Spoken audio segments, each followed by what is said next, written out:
আসসালামু আলাইকুম রহমতুল্লাহ বরকাত। আগামীকাল একটি ঐতিহাসিক দিন, 5ই মে 2013 সালে। 5 মে হেফাজতে ইসলাম বাংলাদেশের ডাকে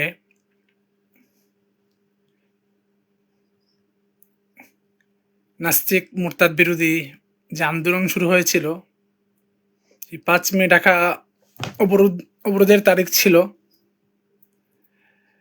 সেই 5 মে রাতে শাপলা চত্বরে পুরা রাত্র শাপলা চত্বরে ছিলাম। সেই কালো রাতের কথা আজও আমার মনে পড়ে।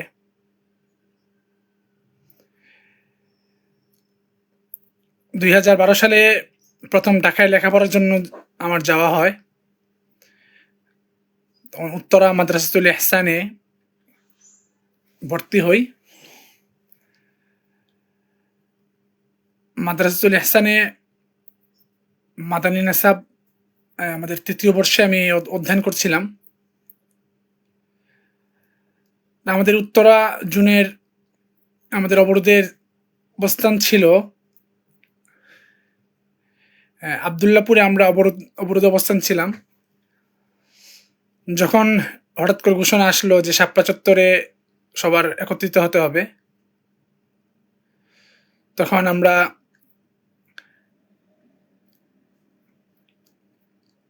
আমি এবং আমার সাথে আমার ক্লাসমেটকে নিয়ে সেই শাপলা চত্বরে দুপুর 1টার দিকে চলে গেছিলাম।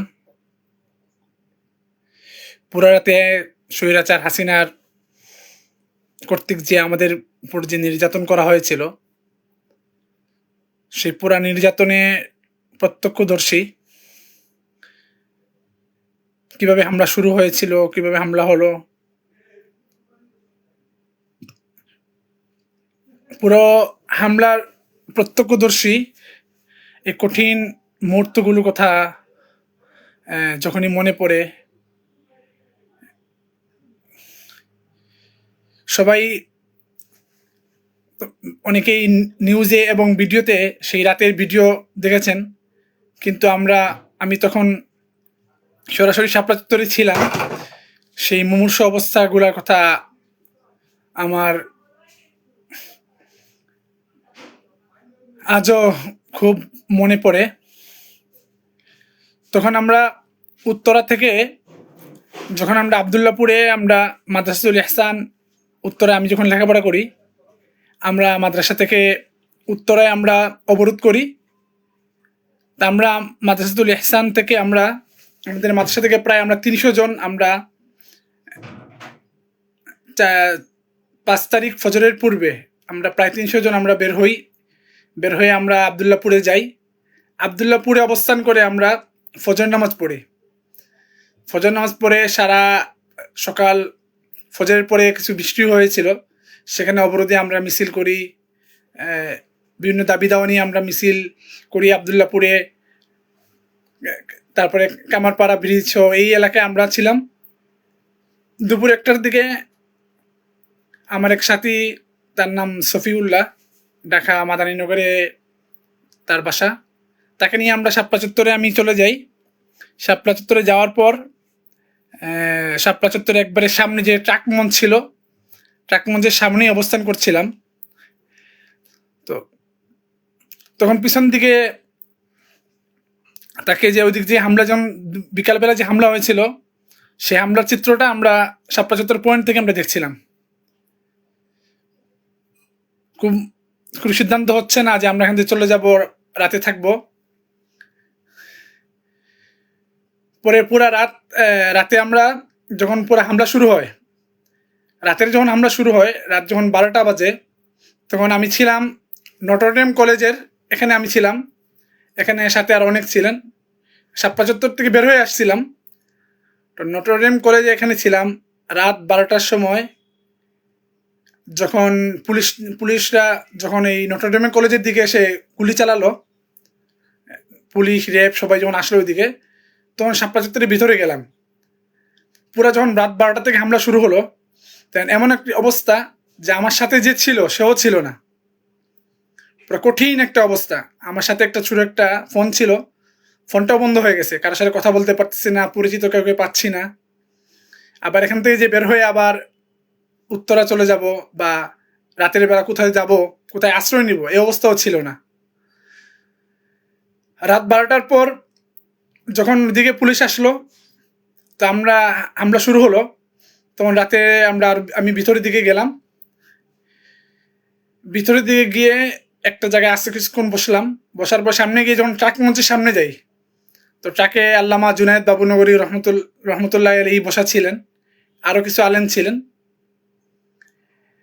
বিকালবেলা আমাদের বড় বড় উলামায়ে কেরাম অনেকেই ছিলেন, কিন্তু রাতের বেলা আমি আল্লামা জুনায়েদ বাবুনগরী রহমতুল্লাহ আলাইহিকে দেখেছিলাম।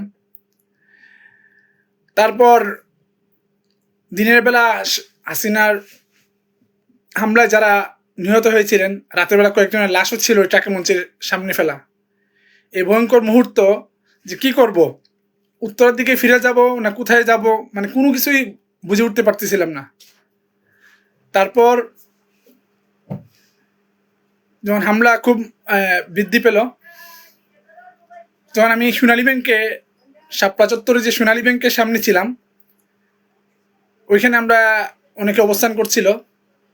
যখন রাত 2টা বাজে, তখন হঠাৎ করে মাইক বন্ধ হয়ে গেল, মাইকের আওয়াজ বন্ধ হয়ে গেল, লাইট বন্ধ হয়ে গেল, লাইট বন্ধ করে দেওয়া হলো। ভয়ঙ্কর অবস্থা, চারিদিকে গুলির আওয়াজ, গুলির আওয়াজে একদম কঠিন মুহূর্ত ছিল। যে আল্লাহ তাআলা যে আমাকে, যে ওই কঠিন মুহূর্তে যে আমি বেঁচে ফিরবো, এটা তো অনেক বড় একটা আল্লাহ শুকুর। তো রাতে যখন আমি পুরোপুরি পুলিশের পুরো গুলি আওয়াজ শুনতেছিলাম, ভয়ে একদম আমার, মানে কি করব, পরিচিত কেউ নাই, কোন দিকে যাব, কোন রাস্তাও চিনতে পারতেছি না। ওই বছর আমি প্রথম ঢাকায় যাওয়া হয়েছিল, সব রাস্তাঘাটের সাথে পরিচিতও ছিলাম না, আর আমার সাথে যে ছিল সেও ছিল না। পুরা রাতের যখন 2টার পরে হামলাটা শুরু হলো, এত ভয়ঙ্কর একটা অবস্থা ছিল, মুহূর্ত ছিল, যেন কোনো যুদ্ধক্ষেত্র। এখন যেমন ভিডিওতে দেখি বিভিন্ন জায়গায় যুদ্ধ হলে যেমন আওয়াজ হয়, ভয়ঙ্কর একটা অবস্থা হয়, তো ওইগুলো আমরা ভিডিও দেখলে যেমন একটা ভয় পাই, আর যখন পুরো ময়দানে থাকা হয়, ওই ভয়টা ছিল আমার। পুরা রাতের যে পুলিশ যে হামলা করলো, যখন পুরো হামলা সবাই দিক বিদিক ছুটাছুটি করলো, তখন কোন দিকে যাব, কোন রাস্তা খুঁজে পাচ্ছিলাম না, পুরা রাতের হামলা। তারপর সোনালী ব্যাংকের সামনে অবস্থান করছিলাম, হঠাৎ করে দেখলাম যে একদিক থেকে ওই যে সাদা পুলিশের যে রয়েড কার, এগুলো নিয়ে আসলো। তারপরে পুলিশ ভিতরে আসতেছে। তখন কোন দিকে যাব ছুটাছুটি করতে করতে এই সোনালী ব্যাংকের দিকে গেলাম। এই সোনালী ব্যাংকেই আমরা ছবিতে দেখেছি, সোনালী ব্যাংকের সিঁড়িতে অনেকেই নিহত হয়েছেন, অনেকেই পড়েছিলেন, রক্তমাখা সিঁড়ি ছিল, এই ছবিগুলো আমরা দেখেছি। তো সোনালী ব্যাংকের ভিতরে যে একটা, তো এখন সোনালী ব্যাংকে ঢাকা শাপলা চত্বর এটা একটা ওয়াল করা, গেট করা হয়ে গেছে হয়তো, তখন এটা গেট ওইরকম ছিল না। তা আমরা ওইখান থেকে আমরা যে এখানে যারা ছিল সোনালী ব্যাংকের সামনে, তো অনেক লোক এই সোনালী ব্যাংকের ছিঁড়ে দিয়ে উঠা শুরু করলো। তো আমি ওইদিকে সোনালী ব্যাংকের দিকে গেলাম। পরে ওইখানে এত মানুষের ভিড় ছিল যে পুলিশের গুলির আওয়াজ শুনে মানে কি করব, মানে অজ্ঞান হয়ে যাওয়ার অবস্থা। তারপর আগে যে থাকলাম, আগানোর পরে ওই সোনালী ব্যাংকের ছিঁড়িতে, সেই রাতে সোনালী ব্যাংকের ছিঁড়িতে আমি অনেকেই পড়ে গেছিল। সোনালী ব্যাংক থেকে কেউ দাঁড়ায় যে হাঁটবে, সোজা হাঁটবে, এত ভিড়, এত ধাক্কি, এত মানুষের অবস্থা ছিল, মানে কে কোন দিকে যাবে। যখন পুরা হামলা শুরু হলো, কে কোন দিকে যাবে রাস্তা খুঁজে পাচ্ছিল না। তখন এই সোনালী ব্যাংকের যে একটা সিঁড়ি করে আমরা কয়েকজন অবস্থান নিয়েছিলাম, প্রায় 100-150 মানুষ ওইখানে ঢুকছিল, আশ্রয় নিয়েছিল। কিন্তু এখান থেকে যে আমরা আবার ফিরে যাব, যে আমরা এখানে নিরাপদেই ফিরবো, এটাও আমরা কেউ কল্পনা করতে পারছিলাম না। এত ভয়ঙ্কর একটা অবস্থা ছিল, চারিদিকে গুলির আওয়াজ, টিয়ার শেলের ধোঁয়া, মানে ভয়ঙ্কর অবস্থা, অজ্ঞান হয়ে যাওয়ার অবস্থা। যখন পুরোপুরি হামলা পুরোদমে শুরু হলো 2টার পরে, সো সিঁড়িতে যখন পড়ে গেছিলাম, তখন আমি এত আমার মানে অবশ্যই শারীরিক অবস্থা এমন হয়েছিল যে আমি এখানে উঠে দাঁড়াবো বা আবার কোথায় ফিরবো কোনো কিছুই বুঝতে পারতেছিলাম না। পরে সোনালী ব্যাংকের ওই সিঁড়ি করে আমরা পুরা ফজরের আজানের প্রায় আধা ঘন্টা 1 ঘন্টা আগ পর্যন্ত আমাদেরকে পুলিশে যখন বের করে দেয়, বের করার আগ পর্যন্ত আমরা এখানে ছিলাম। তার মানে পুরা 2টা ঘন্টা যে এখানে গুলিগুলা ফেলা হয়েছে, গুলি করা হয়েছে আমাদের নিরীহ তাহুদি জনতার ওপর, মাদ্রাসার আলেম ওলামাদের ওপর, যারা আন্দোলনরত যারা ছিলেন সবার বেশি গুলি করা হয়েছে, পুরা আওয়াজটা কানে বাজতেছিল। মানে এত ভয়ঙ্কর পুরা রাত ছিলাম। সে ঐতিহাসিক রাত আগামী ঐতিহাসিক দিন আগামীকাল 5 মে। যাই হোক, আগে স্বৈরাচার শেখ হাসিনা ছিল, এই বিষয়ে আমরা কথা বলতে পারতাম না। আমাদের নিজেদের অবস্থা আমরা যে সচক্ষে দেখেছি, এই হামলার চিত্র আমরা বিচারও চাইতে পারতাম না। আর যেহেতু আমাদের দেশে স্বৈরাচার শেখ হাসিনার পতন হয়েছে, এখন বর্তমানে বিএনপি সরকার আছে, জনাব তারেক রহমান প্রধানমন্ত্রী আমাদের দেশের। আমরা এখন সেই কালো রাতের বিচার চাই এবং বিচার দাবি করি। সেই রাতে যে আজকে কতজন নিহত হয়েছে স্পষ্ট এখন পর্যন্ত স্পষ্ট করে এটা প্রকাশ করা যায় নাই। গত কালকে নিউজে দেখলাম 34 জনের একটা প্রমাণ আদালতে পেশ করা হয়েছে। আমরা বর্তমান সরকারের কাছে আমি এবং আমরা যারা ছিলাম সবার দাবি যে স্বৈরাচার শেখ হাসিনা সহ যারা এই রাতে এই শত শত মানুষকে আহত করেছে, কত মানুষ যে নিহত হয়েছে, সেই রাতের জন্য বিচার করা হয়। খুব ভয়ঙ্কর একটা অবস্থা ছিল। ফজর পরে ফজর আগে যখন আমাদেরকে আবার বের করলো, যখন বের হইতেছিলাম তখন কিছু পুলিশ এবং র্যাব আমাকে খুব মশকরা করলো যে কোথায় তোদের আহমদ শফি, কোথায় এখন তোদের বাঁচায় না কেন? তোমরা বললে সারাদিন বললে মরলে গাজী, মরলে শহীদ বাঁচলে গাজী, তোমরা মরলেই না কেন? এরকম বলে টিটকারি করছে। এমনও বলছে তোদের আল্লাহ কই, তোদেরকে এখন বাঁচায় না কেন?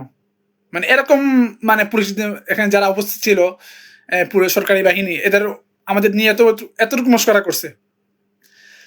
তারপর এখান থেকে বের হওয়ার পর আমাদেরকে সবাইকে লাইন ধরে এই পুরা শাপলা চত্বর দিয়ে আমাদের লাইন ধরে ধরে ধরে আমাদেরকে বের করে এই কমলাপুর রেল স্টেশনের দিকে আমাদেরকে বের করে দিল। তো কমলাপুর ওইখানে গেলাম। ওইখানে গিয়ে আমরা সবাই অপেক্ষা করতেছিলাম, যারা উত্তরা থেকে বা ওই দিক থেকে আসছিল সবাই ট্রেনে করে ওইদিকে চলে যাবে।